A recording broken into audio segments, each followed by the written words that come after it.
UDFന് ഏറ്റവും അഭിമാനിക്കാവുന്ന പ്രതീക്ഷ നൽകുന്ന ആത്മവിശ്വാസമേകുന്ന വിജയമാണിത്. പ്രതിപക്ഷത്തെ നയിച്ച VD സതീശന് ഏറ്റവും ആത്മാഭിമാനത്തോടെ ഹൈക്കമാൻഡിന് മുന്നിൽ നിന്ന് ഈ ഫലം അവതരിപ്പിക്കാം. UDFിൽ ഒരു നേതൃത്വ പ്രതിസന്ധി ഉണ്ടായിരുന്നുവെങ്കിൽ അതിനി തുടരുമെന്നും പറയാൻ കഴിയില്ല. എല്ലാം മാറ്റിക്കുറുക്കി VD സതീശനിലേക്ക് എത്തിക്കൊണ്ടിരിക്കുകയാണ്.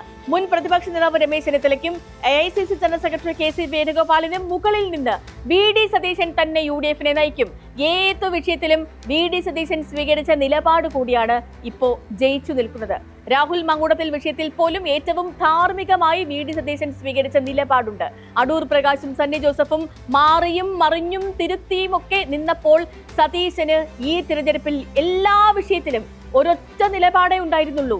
ആ നിലപാടുകളാണ് ഇത്തവണ ജനത അംഗീകരിച്ചത്.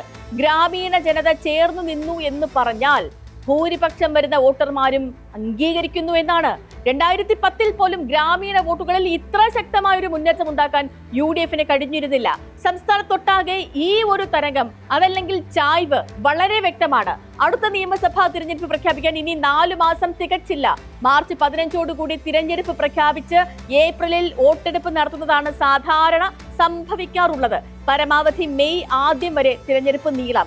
ഏതാണ്ട് നിയമസഭാ തിരഞ്ഞെടുപ്പ് ഇങ്ങെത്തിക്കഴിഞ്ഞു എന്നതാണ് സ്ഥിതി. അവിടെയാണ് UDF മഹാതരംഗം ഉണ്ടാക്കിയിരിക്കുന്നത്.